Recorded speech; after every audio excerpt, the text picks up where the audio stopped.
자, 여러분, 우리가 운명을 바꾸는 법이라는 큰 주제 아래에서 그동안 이야기를 함께 나누었습니다. 첫 번째 시간에는 불교에서 바라보는 운명의 법칙은 무엇인가? 라는 것에 대해서 제가 또 여러분들께 말씀을 드렸죠. 결국 불교에서 바라보는 운명의 법칙은 바로 누가 지은 업이다? 내가 지은 업이다. 내가 지은 업을 내가 받는 것이다. 그게 바로 운명이다 라는 말씀을 드렸습니다. 기억나시죠? 자, 이제 두 번째 시간에는 기도와 선업의 힘으로 운명을 바꿀 수가 있다. 기도를 통해서 업장을 소멸하고 또 선업을 지어서 내가 지은 강력한 복덕의 힘으로 내가 원하는 행복을 창조할 수가 있다. 업장 소멸하고 복을 짓고 선업을 짓는 게 바로 운명을 바꾸는 진정한 방법이다라는 말씀을 드렸습니다. 이것도 다 기억나시죠? 예. 자, 세 번째 드렸던 이제 이야기는 굉장히 중요한 핵심이라고 했습니다. 많은 불자님들이 스님 기도를 열심히 했는데도 왜 소원 성취가 안 되죠? 스님 기도를 열심히 했는데도 오히려 안 좋은 일이 생겼어요 라고 그렇게 스스로 마음에 크나큰 장애를 일으키는 그런 일들이 기도하는 중간에 일어날 수가 있습니다. 그래서 제가 말씀드렸죠. 큰 것은 작게 받고 작은 것은 사그러든다. 그래서 기도를 열심히 하는 사람들이 안 좋은 일이 생기는 것은 업장이 소멸되고 있다는 증거다. 다 기억나시죠? 네. 자, 이제 오늘 네 번째 시간은 진정한 의미의 업장 소멸은 무엇인가? 우리가 업장 소멸 하지 않습니까? 업장 소멸을 하면 운명이 바뀐다고 하는데 불교에서 바라보는 부처님께서 말씀하시고자 했던 진정한 의미의 업장 소멸은 무엇인가? 라는 것에 대해서 여러분들에게 알려드리고 그리고 운명을 바꾸는 법의 진정한 핵심은 무엇인가? 라는 것에 대해서 또 이야기를 나누어 보겠습니다.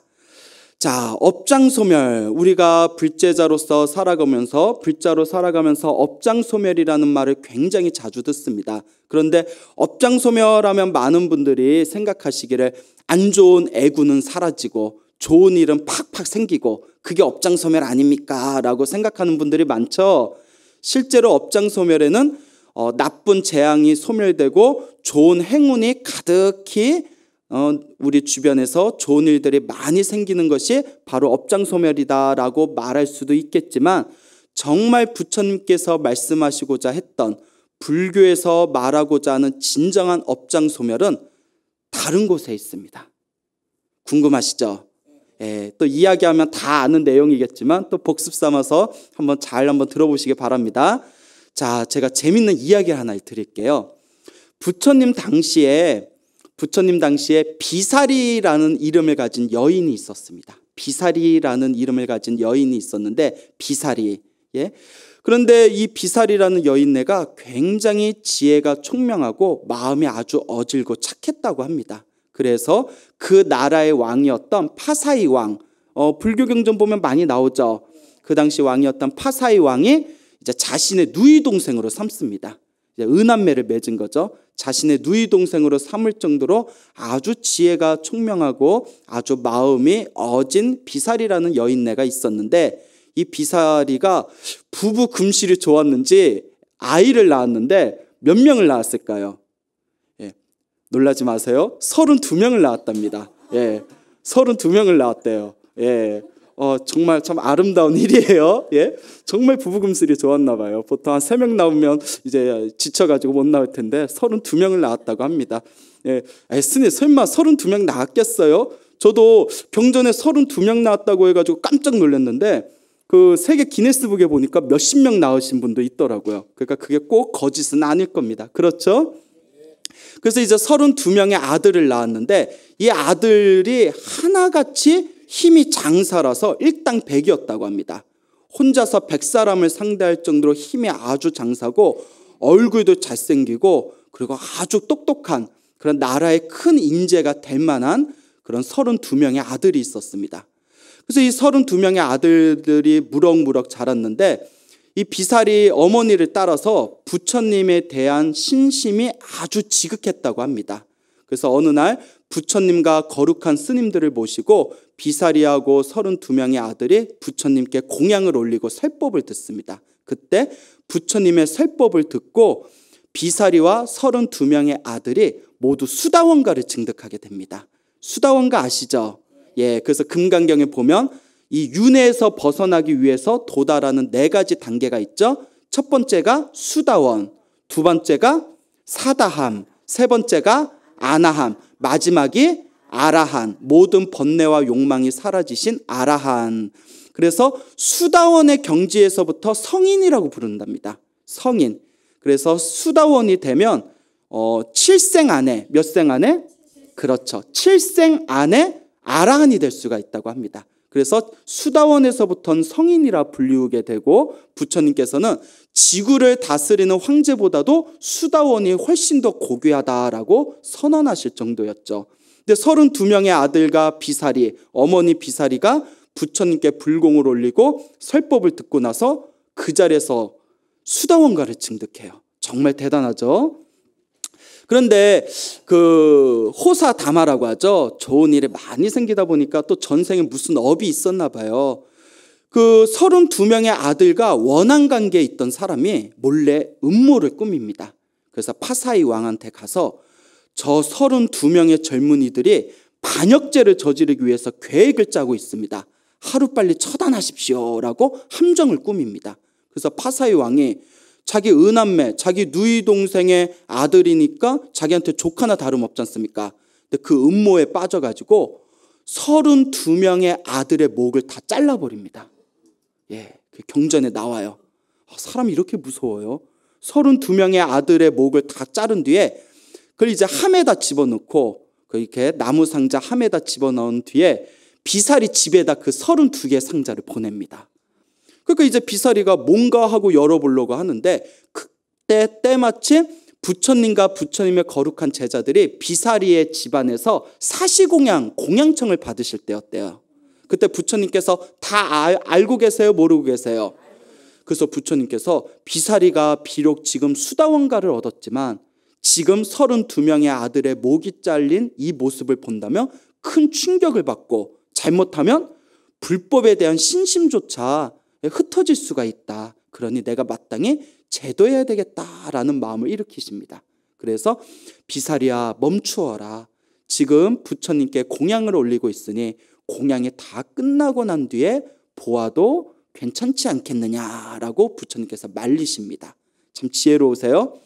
그래서 이제 비사리가 부처님과 부처님 제자분들께 공양을 올리는 이 중요할 때 뭐 배달 온 게 요 함이 무슨 중요한 필요가 있겠냐 해서 부처님께 먼저 지극한 마음으로 공양을 올립니다. 그래서 공양을 다 올리고 난 뒤에 항상 우리 불교의 법도는 부처님의 제자분들께서 공양을 받고 나서는 항상 무엇을 설하시죠? 예, 법을 설하십니다. 그래서 부처님께서 항상 하시던 말씀이 제가인의 의무는 스님들이 공부에만 전념할 수 있도록 재물을 보시하는 것이고 의약이나 뭐 공양이나 이렇게 재보시를 하는 것이고 스님의 의무는 오로지 중생들을 위해서 무엇을 설하는 것이다? 법을 설하는 것이다. 그래서 법공양과 재공양에 대해서 부처님께서 말씀하신 내용이 경전에 자주 나오죠. 부처님께서 공양을 다 마치시고 나서 비사리를 위해서 법문을 하십니다. 비사리야, 그대가 아끼는 항아리가 있다면 하나 가져오너라. 그러니까 이제 비사리가 아끼는 항아리, 도자기를 이렇게 갖다 드렸대요. 그 비사리가 이렇게 부처님이시여, 붓다시여, 세존이시여, 제가 아끼는 항아리입니다, 도자기입니다 하고 다 이렇게 부처님께 바쳤더니 부처님께서 제자에게 그것을 받도록 하시고 제자에게 이렇게 얘기하십니다. 그 항아리를 손에서 놓아버려라. 그 제자는 부처님이 시키시는 거니까 부처님 이걸 놓아요? 이거 비싼 건데 이럴 수 있어요? 없어요? 있어요? 신심이 약한 거죠. 부처님께서 놓아라 했으니까 제자는 당연히 부처님을 믿고 깊은 뜻이 있겠지 하고 그걸 이제 손에서 놓아버립니다. 그러니까 항아리가 어떻게 돼요?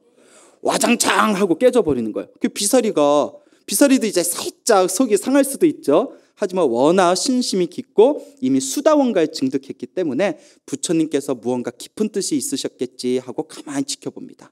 그때 부처님께서 이와 같이 말씀하십니다. 항아리는 언젠가 뭐 할 수밖에 없다? 그렇죠. 아유, 지혜로우세요. 네, 다 알고 계시네요. 항아리는 언젠가 깨질 수밖에 없다. 이루어진 것은 언젠가 흩어질 수밖에 없다.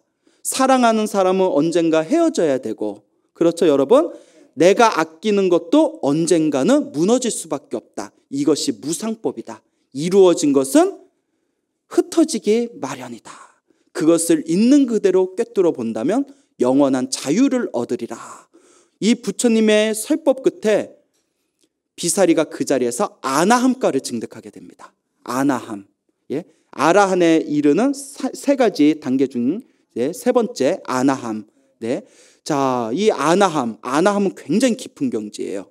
그 아나함가에 다 증득한 뒤에 비로소 부처님께서 비사리여, 왕이 보낸 그 32개의 함을 열어보거라라고 이제 시키십니다. 그 비사리가 32개의 함을 딱 열었는데 그 32개가 다 누구예요? 아들, 32명의 아들이에요. 여러분 가슴이 아파요, 안 아파요? 아프죠. 여러분 10손가락 중에서 깨물어서 안 아픈 손가락 없다고 하죠. 근데 10손가락이 다 잘렸다고 생각해 보세요. 예? 그런데 우리 비사리는 지금 무슨 단계라고 했죠? 아나함. 그걸 보고 마음이 요동쳤을까요? 고요했을까요? 고요했답니다. 여러분, 그게 깨달음의 경지입니다. 어떤 상황에서든 마음에 흔들림이 없는 건지. 고요하더래, 마음이 고요하고, 부처님께서 그래서 그와 같은 법문을 하셨구나. 아끼는 항아리도 아무리 애지중지 아껴도 언젠가는 깨지듯이 아무리 사랑하는 사람도 언젠가는 헤어질 수밖에 없겠구나.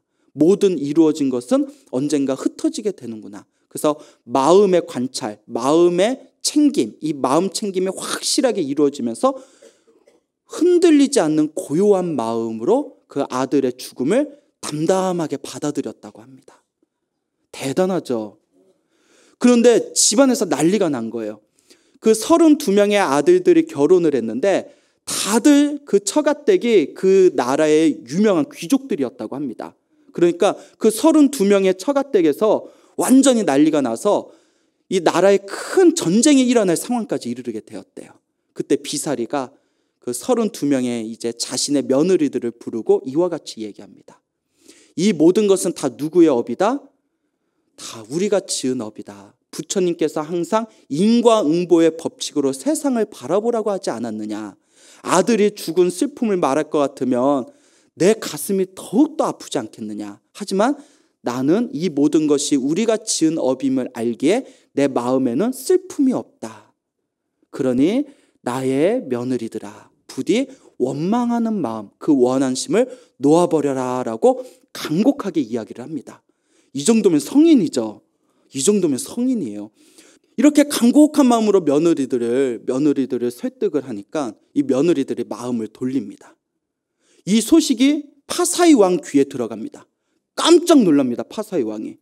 아들을 32명이나 죽였는데도 비사리가 그와 같은 말을 했단 말이냐. 이상하다. 반역을 저지르려고 마음먹었던 집안이라면 이런 마음을 낼 수가 없다. 다시 한번 사건의 진상을 알아봐라. 그랬더니 파사이 왕이 비로소 자기가 음모에 빠진 걸 알게 됩니다.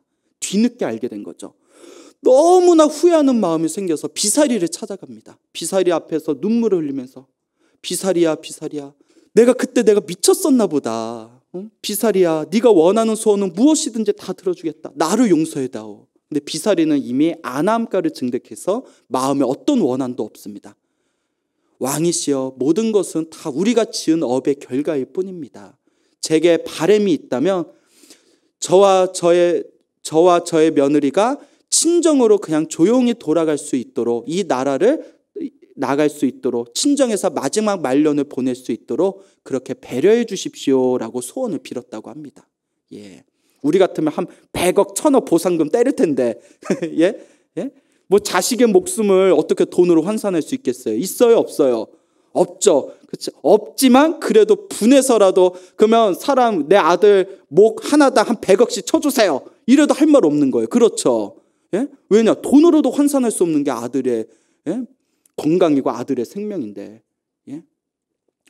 그냥 조용히 제가 저의 며느리가 친정으로 돌아갈 수 있게끔 배려해 주십시오. 이 소식이 널리 알려지게 됩니다. 나라 안에. 그 나라 사람들도 비사리가 참으로 성인이다. 정말 대단하다. 역시 부처님의 제자들은 무언가 틀리구나. 이런 소문이 쫙 퍼지게 되었어요. 그때 아난 존재 아시죠? 부처님의 10대 제자 중에 다문제일인 아난이 문득 궁금한 마음이 일어납니다. 부처님께 찾아가서 합장하고 부처님께 이와 같이 질문을 드립니다. 부처님, 저 비사리는, 그리고 비사리의 아들 32명은 모두 부처님에 대한 신심이 지극했고 수다원가까지 증득했던 존재들입니다. 수다원가면 성인의 경지입니다. 깨달음의 첫 번째 단계입니다. 그런데 전생에 무슨 업이 있길래 이번 생에 저와 같은 무서운 업을 받게 된 것입니까? 라고 질문을 드립니다. 여러분 궁금하셨죠? 예, 이제 그 이유가 나옵니다. 잘 들으세요. 이게 남의 얘기가 아니에요. 부처님께서 다음과 같이 말씀하십니다.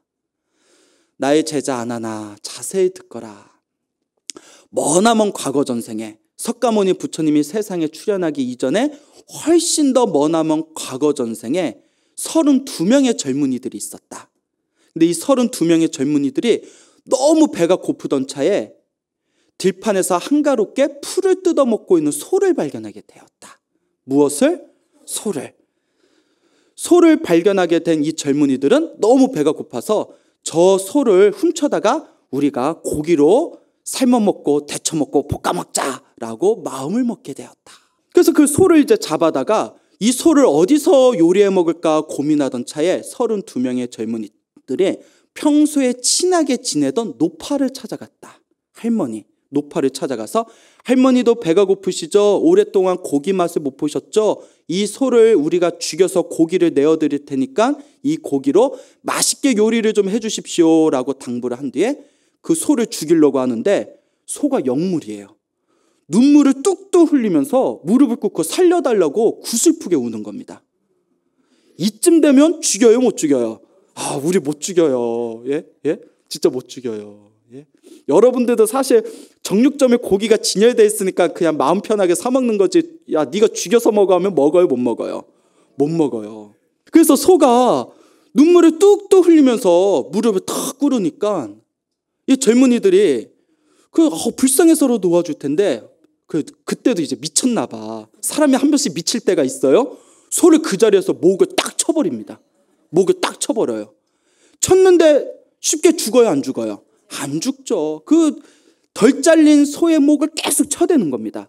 그때 속이 고통 속에 꽥꽥거리면서 뭐라고 마음으로 원한을 맺었냐면 내가 다음 생에라도 다다음 생에라도 언제라도 너희를 다시 만나면 내 목이 잘리듯이 너희들의 목을 자르리라 라고 속에 원한을 품고 죽었답니다.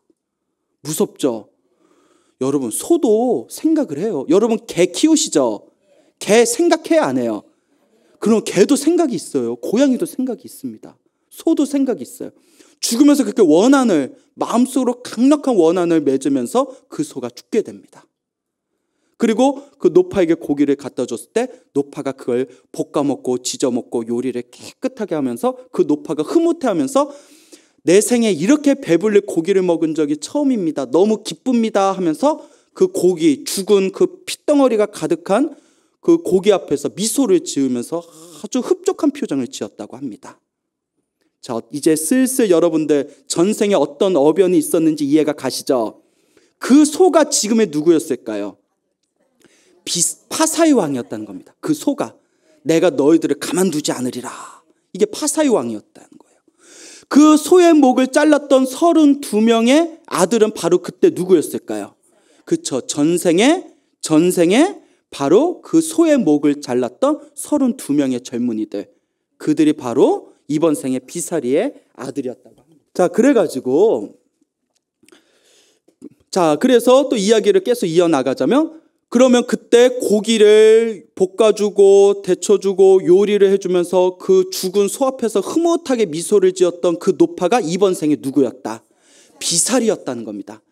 이번 생에 수없는 인연의 그 실타래에서 죽었다 태어나고 죽었다 태어나다가 이번 생에 서로 그 새 부류가 만나게 된 겁니다.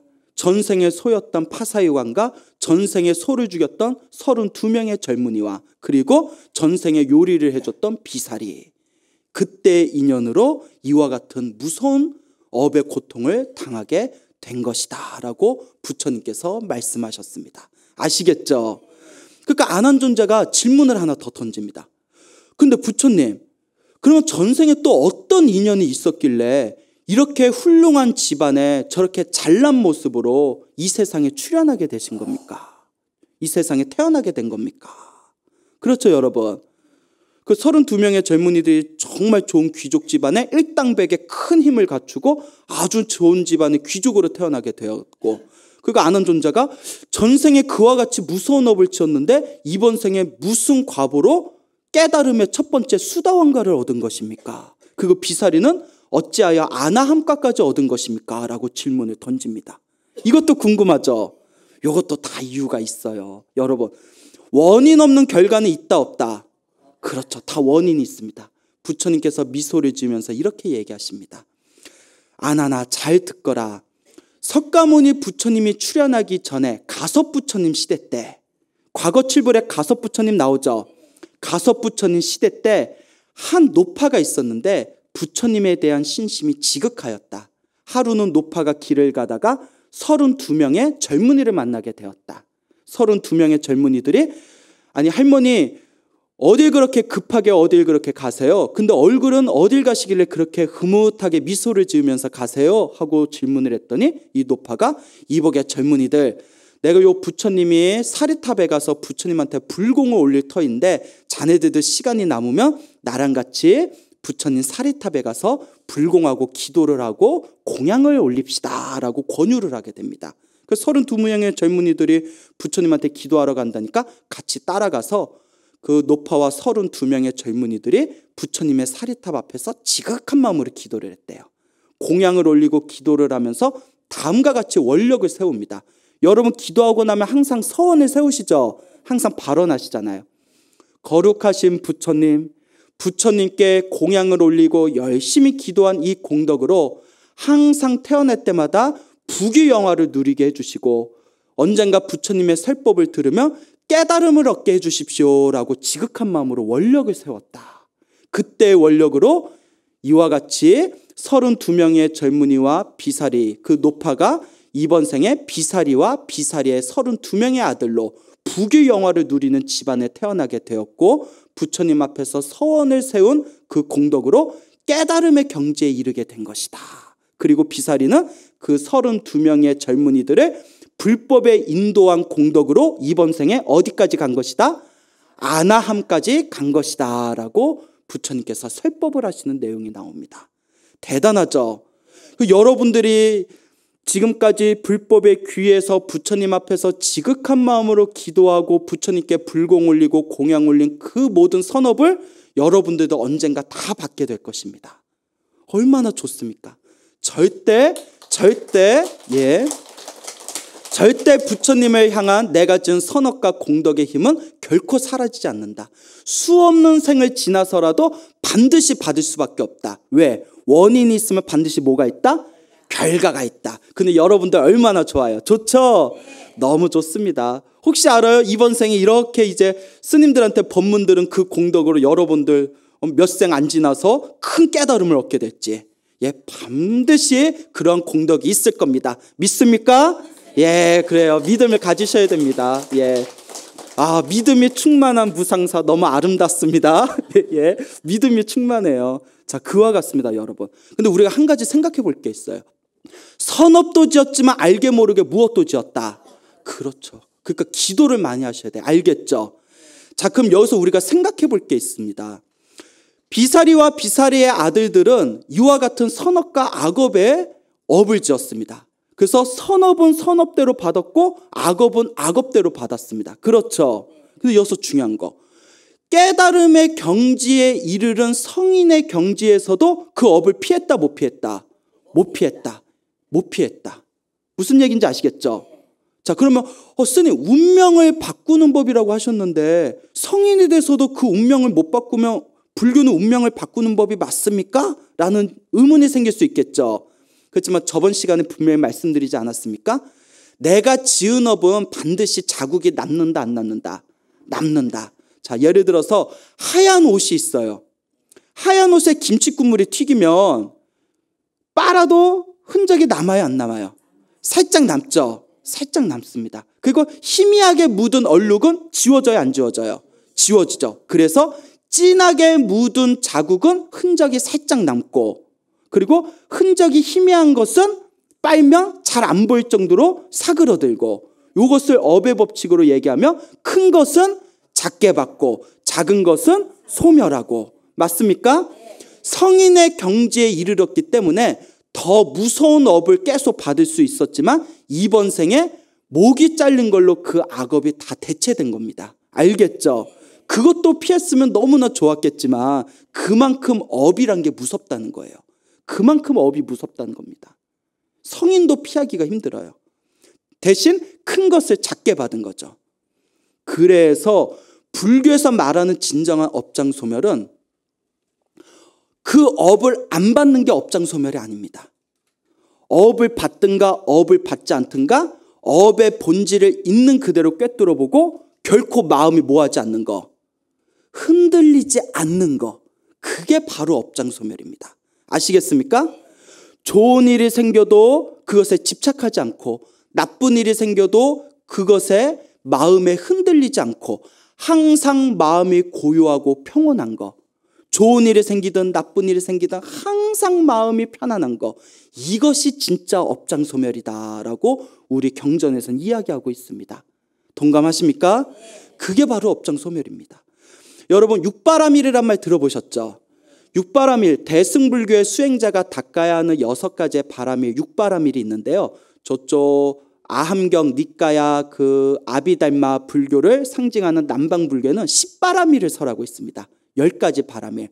10바라밀 안에 평정바라밀이라고 있습니다. 무슨 바라밀?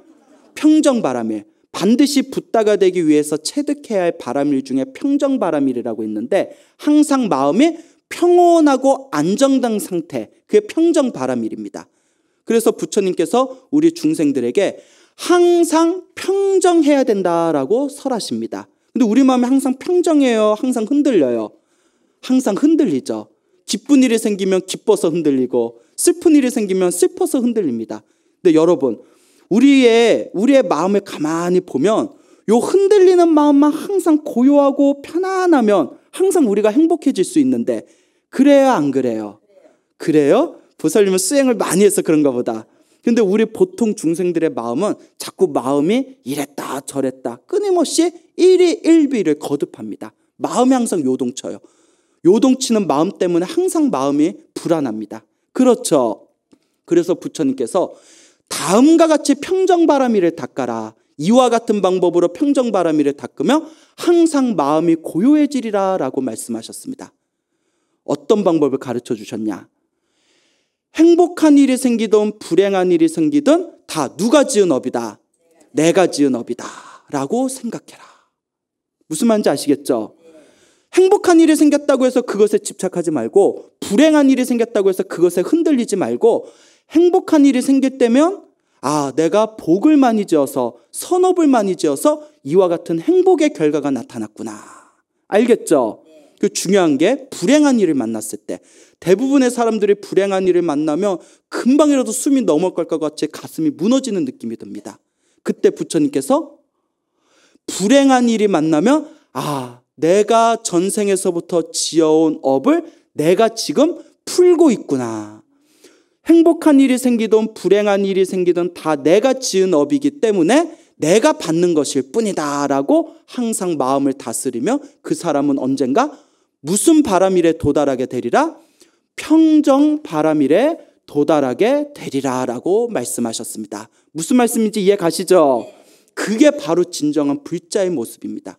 기도했는데 좀 안 좋은 일 생겼다고 부처님은 나만 안 도와줘 하고 삐지는 게 아니라 아이고 내가 이렇게 열심히 기도하니까 이렇게 안 좋은 일이 생기면서 크게 받는 것을 작게 받는구나 라는 마음을 가질 때 진정한 기도 수행자가 될 수 있는 것입니다. 그게 진정한 불자입니다. 아시겠죠? 그래서 오늘부터 이와 같이 생각하십시오. 좋은 일이 생길 때마다 내가 선업을 많이 지어서 오늘같이 좋은 일이 생겼구나. 더 열심히 무엇을 지어야지? 선업을 지어야지 라고 생각을 하고, 안 좋은 일, 나쁜 일이 생길 때마다 내가 전생에 악업을 지어서 지금 나쁜 일이 생기는구나. 그러니까 더 열심히 무엇을 지어야지? 선업을 지어야지 라는 마음을 항상 품으시길 바랍니다. 좋은 일이 생기든 나쁜 일이 생기든 그것에 마음이 흔들리지 않고 항상 마음이 고요하고 편안한 것, 이것이 진정한 업장소멸입니다. 자, 합장하시고 한 구절씩 따라해 보시기 바랍니다. 불교를 믿어도 나쁜 일이 생길 때에는 나쁜 일이 생기고,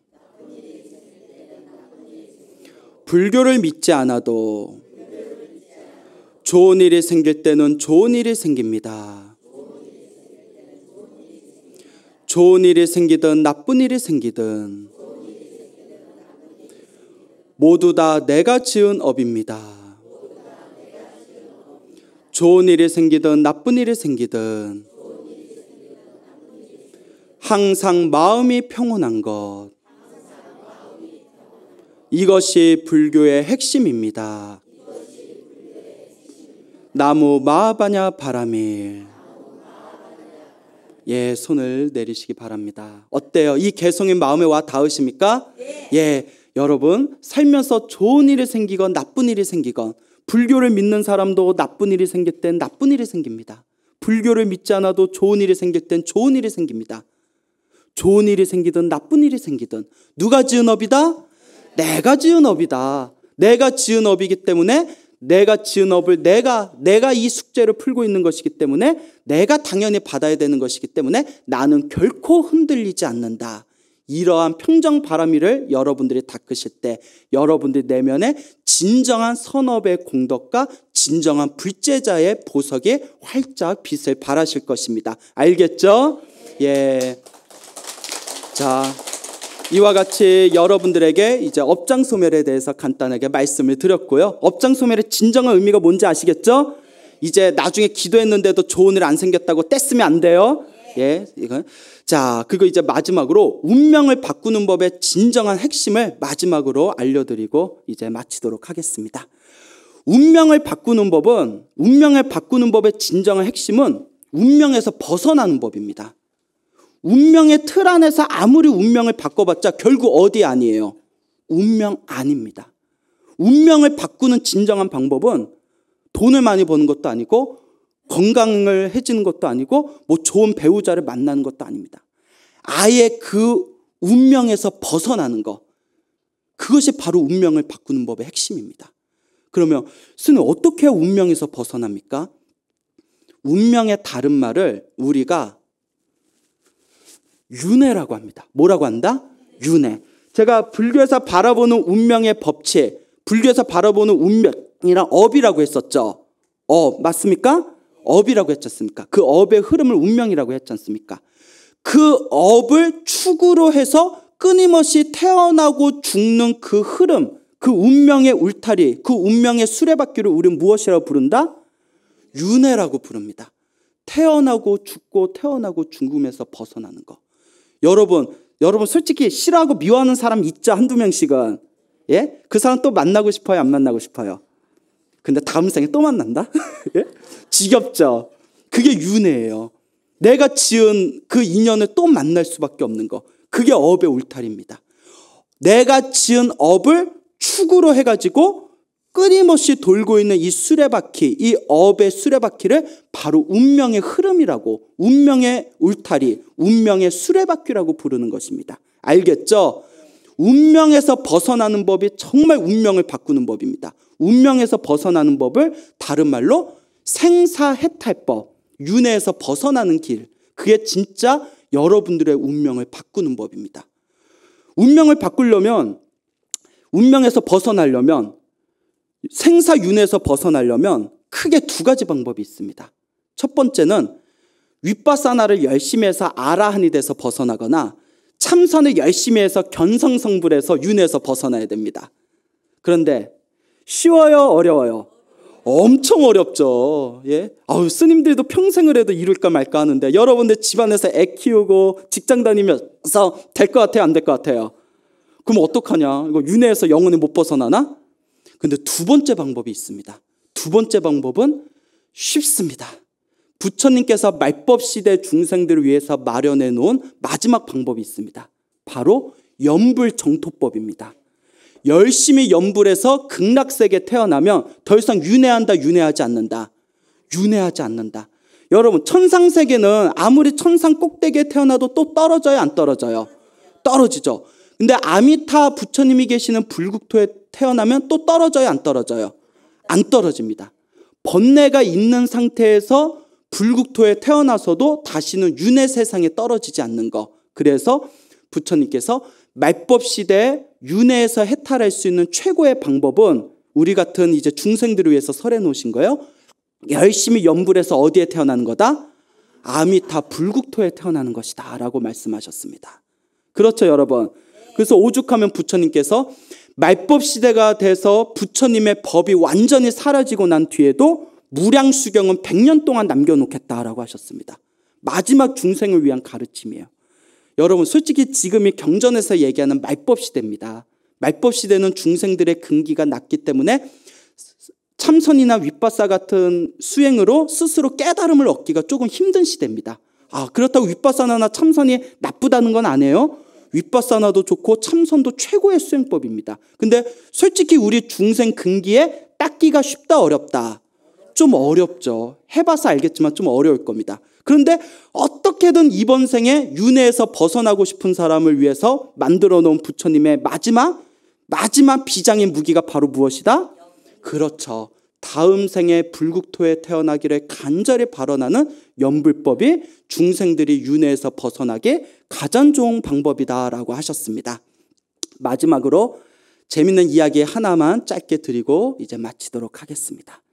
옛날 100년 전에 중국에 제안이라는 이름을 가지신 큰 스님이 계셨습니다. 제안 스님, 100년 전에.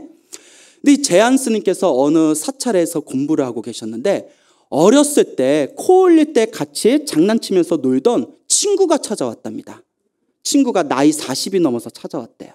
친구가 찾아와서 스님, 내가 출가해서 스님이 돼서 내가 불법을 공부할 수 있게 머리 좀 깎아주세요 라고 부탁을 합니다. 친구가. 그 제안 스님이 깎아줬을까요? 안 깎아줬을까요? 처음에 반대를 했답니다. 자네 나이가 40이 넘어가지고 이제 수행하려고 하면 몸에 기력이 다 빠졌고 옛날 100년 전에는 사람 수명이 낮았지 않습니까? 옛날 100년 전에 40살이면 지금의 60살이 넘은 겁니다. 예? 40이 40이 넘어서 몸에 힘이 다 빠져서 수행하기 힘들 것이고 자네는 한문, 글을 모르니 경전 공부할 수도 없고 옛날에는 글하는 사람들이 드물었지 않습니까? 한문 같은 거. 그런데 지금 출가하면 무슨 필요가 있겠느냐. 그러지 말고 그냥 세속에서 제가인으로 살면서 복이나 지어라.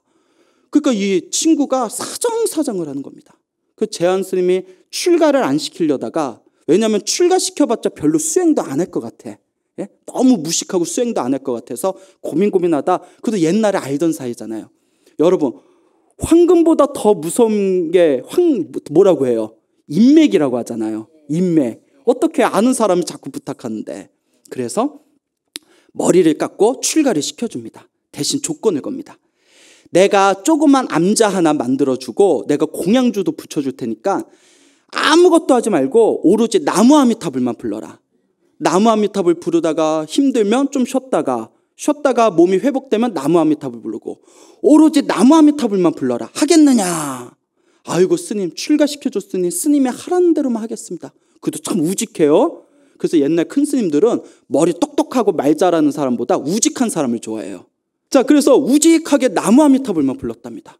나무 아미타불, 나무 아미타불, 나무 아미타불. 힘들면 좀 쉬었다가 나무 아미타불, 나무 아미타불.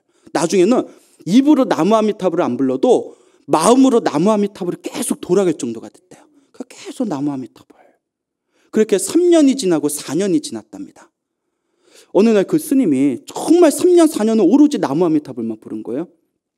자기 공양주 보살님한테 보살님 내일 아침은 하실 필요가 없습니다. 내일은 늦게 오세요 라고 부탁을 했답니다. 그러니까 공양주 보살이 아니 생전 아는 신도도 없고 어디 나가지도 않은 분이 아침 약속이 있으신가? 근데 스님이 아침밥 할 필요 없다니까 예 알겠습니다 스님하고 그 다음날 이제 점심때 40대가 돼서 늦게 이제 그 암자에 들어갔답니다. 공양주 보살이 스님 아침 공양은 제때 드신 거예요? 왜 공양한 흔적이 없습니다 스님 하고 이렇게 찾아봤는데 스님이 아무 대답이 없어요. 그래서 침실을 살짝 열어봤대요. 너무 걱정이 돼서 뭐 어디 쓰러지셨나? 왜 대답이 없지? 신발은 있는데. 문을 살짝 열었는데 스님께서 한 손에는 염주를 드시고 한 손에는 이렇게 주먹을 쥐시고 합장하는 형태로 똑바로 서가지고 창을 바라보면서 가만히 서 계시더래요. 눈을 감고. 그래서 기도하고 계셨구나. 저 스님 사시공양 올릴까요? 했는데 아무 대답이 없고 그냥 서 있는 채로 가만히 들고 그 창밖을 가만히 눈을 감고 쳐다보고 있더래요. 창밖을. 느낌이 이상해서 스님하고 봤더니 가신 거예요. 가셨어. 서가지고.